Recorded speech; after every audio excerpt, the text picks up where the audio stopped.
Today on the agenda, Stellantis' strategy is starting to take shape and there are going to be a lot of changes. Jaguar is betting big on its new sedan, whose name we finally know. Caterham wants to take down Alpine. And finally, we'll see the one that will flood our roads and totally crush the competition, because we finally know the French prices for the Leapmotor B05.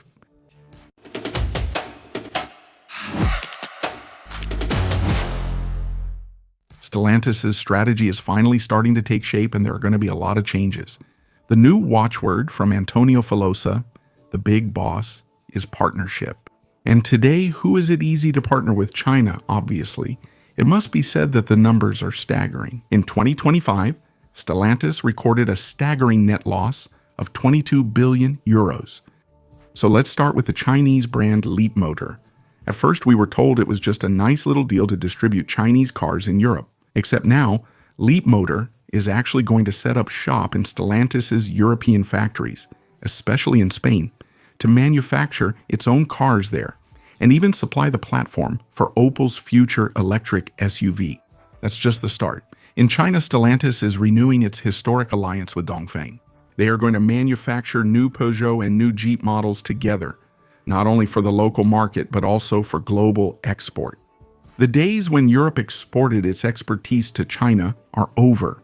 Now it's China that exports its Peugeot-badged cars to the rest of the world. But the cherry on this somewhat bitter cake is Maserati. The Trident, the ultimate symbol of Italian luxury, mechanical passion, full-grain leather, and engines that roar like opera divas. Well, Stellantis is reportedly in talks with two Chinese brands, Huawei and Jaguar Motors, to develop future electric Maseratis. Huawei handles the software and electronics, Jaguar manufactures the car in China, and Maserati designs the bodywork and puts its logo on the hood. Why such heresy? Well, because Maserati is sinking fast. In 2023, they were still selling nearly 27,000 cars. In 2025, barely 7,800. Their current electric model, the Folgore range, are excellent cars, but nobody wants them. Because you don't buy a Maserati for its range or its touchscreen. You buy it for the soul, for the sound, for the thrill. Meanwhile, Chinese giants like BYD are rubbing their hands together. They're eyeing Stellantis' underused European factories, like the one in Cassino, Italy, with the appetite of a wolf in a sheepfold. Stella Lee, the vice president of BYD, even said that Maserati was a very interesting brand. Translation: if you don't want it anymore, we'll take it. In China, people watch all this with a mix of amusement and triumph. On social media, Stellantis is sometimes called the alliance of losers. The roles have reversed. Yesterday, European car makers went to China to teach them how to make cars. Today, they go there to beg for electric technology and software. On May 21st, Antonio Filosa will present his new strategic plan. He will talk to us about synergy, win-win partnerships, and a bright future. But behind the grand speeches, the reality is brutal. The European automotive industry is becoming China's luxury subcontractor. Next, let's talk about a brand that decided to jump off a cliff, hoping it would learn to fly before hitting the ground. I'm talking, of course, about Jaguar, that British institution that smelled of gasoline, worn leather, and the roar of combustion engines. Well, they've thrown all of that out the window. Today, Jaguar is announcing the name of the model that must save the brand, and it faces a tough challenge. Let's take a moment to look at the situation because it's simply unreal. Jaguar, a car manufacturer that's been around for 100 years, has decided to stop making cars. At the end of 2024, they shut down the assembly lines for the F-Pace, their last combustion engine model. So today, if you walk into a Jaguar dealership, they'll offer you a coffee, an awkward smile, and some used cars. But be careful, all of this is part of a strategy. Jaguar wants to rise from its ashes like a phoenix plugged into an electric socket. And the first model of this resurrection finally has a name, the Type 01. The Type is there to remind us that they have a heritage. It's a desperate nod to the legendary Type C and Type D, which won at Le Mans in the 1950s, and of course to the Type E. The 0 stands for zero emissions, and the 1 marks the beginning of this famous new era. But what's behind its name? A gargantuan electric sedan more than 5.2 meters long, built on a brand new architecture called GA. Under the hood were promised 3 electric motors, more than 1,000 horsepower and 1,300 Nm of torque.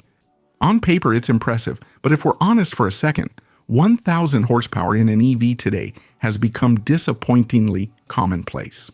Any Chinese manufacturer, from BYD to Xiaomi, offers family sedans that accelerate faster than a Formula One car.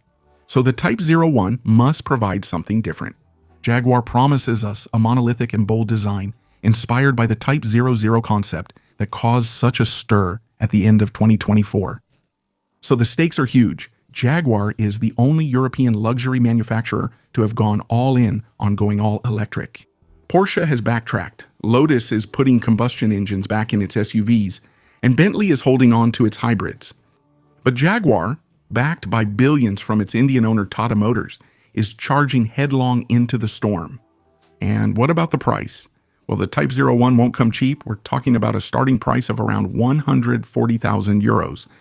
Jaguar wants to leave the world of premium brands like BMW or Audi to compete with the big players like Bentley and Aston Martin. It's ambitious, it's bold, it might even be completely crazy, but only time will tell. The official presentation is scheduled for the end of the year, with the car arriving in dealerships, which will finally have something new to sell, in the first half of 2027. Next, Caterham, the British brand that has been making aluminum tubs with roaring engines for half a century, has just plugged a cable into its heritage. The first electric Caterham is coming, and the worst part is, it might just make you fall in love with silence. To grasp the shock, remember what Caterham is, the direct legacy of Colin Chapman, founder of Lotus, and his light is right philosophy. Simply put, lighter means cooler. Since 1973, Caterham has been making the 7, a car that looks like a cigar on wheels, with no roof, no doors, no heater, and often no windshield. It's a car so low you can make out the brands on crushed cigarette butts on the asphalt. It's noisy, brutal, smells of gasoline and hot oil, and it's absolutely wonderful. But the world is changing, and even Caterham, now owned by the Japanese group VT Holdings, has to comply with the rules of our battery-obsessed era. So they launched Project 5. Forget the 7. Project 5 is a closed coupe with a roof and doors, and that's already a revolution in itself. Designed by the French designer Anthony Gianarelli, this car adopts a pure, simple aesthetic with soft curves that are somewhat reminiscent of sports cars from the 1960s. Recently, the prototype was spotted tearing up the asphalt on the track. We're more interested in what's beneath that stunning bodywork, which may come as a surprise to purists. Project 5 is built on a tubular chassis and carries a 47 kilowatt-hour battery. This battery powers an electric motor supplied by Yamaha, placed on the rear axle, which produces 268 horsepower. 268 these days. Any electric family SUV does twice that. But wait, remember Colin Chapman's golden rule? Lightness. Caterham hasn't forgotten its DNA. Project 5 weighs 1,430 kilos. For an electric car, that's featherweight. As a result, with only 268 horsepower, this little electric coupe takes you from 0 to 100 in less than 5 seconds and goes up to 230 km/h. That's more than enough to put a big smile on your face.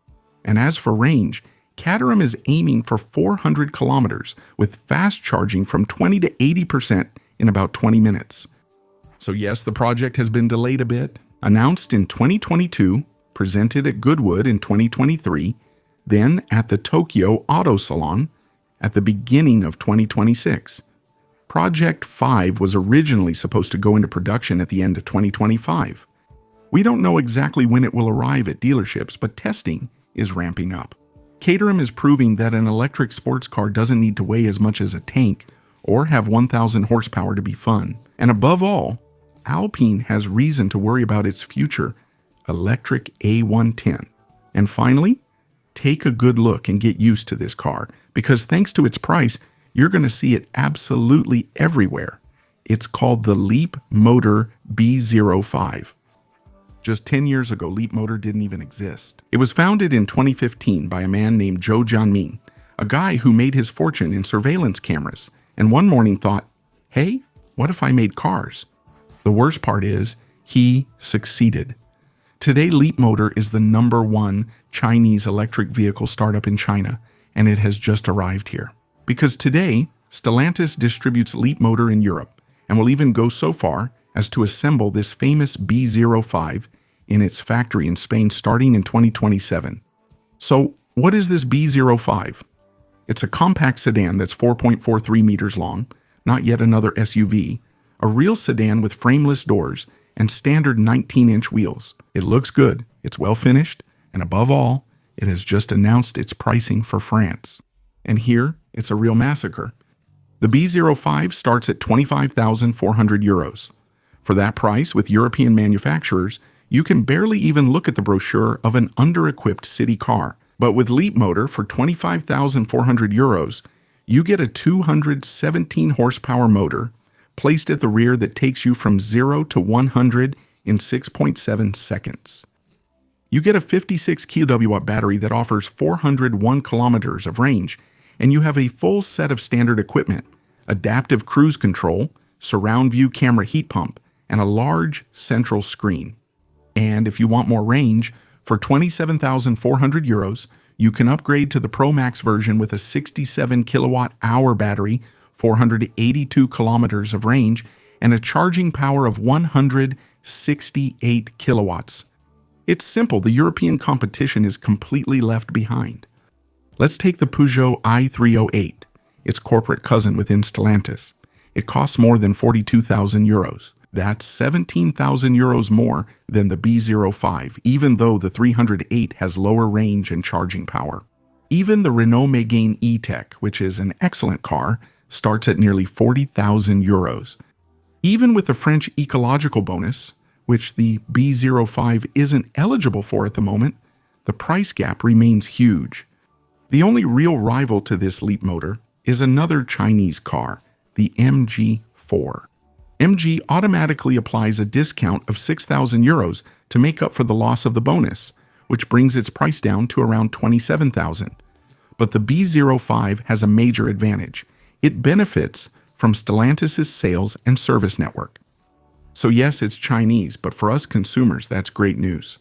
Finally, a family electric car that's high-performing, fully equipped, not an SUV, and above all, affordable. And when it becomes eligible for the bonus, once it's built in Spain sometime in 2027, it'll even be possible to get it for less than 20,000 euros. At that point, the competition will be over for good. A quick reminder before we finish, your car insurance might be costing you too much. And what's surprising is that more than 1 out of 2 drivers never compare, even though you could save up to 480 euros a year with our free comparison tool. It only takes 2 minutes to find the best deals. It's obviously free and with no obligation, and you could save up to 40 euros a month. So try our car insurance comparison tool. The link is in the description or in the pinned comment. Thank you all for watching this latest video. Feel free to subscribe and turn on the notification bell to make sure you don't miss anything. Bye.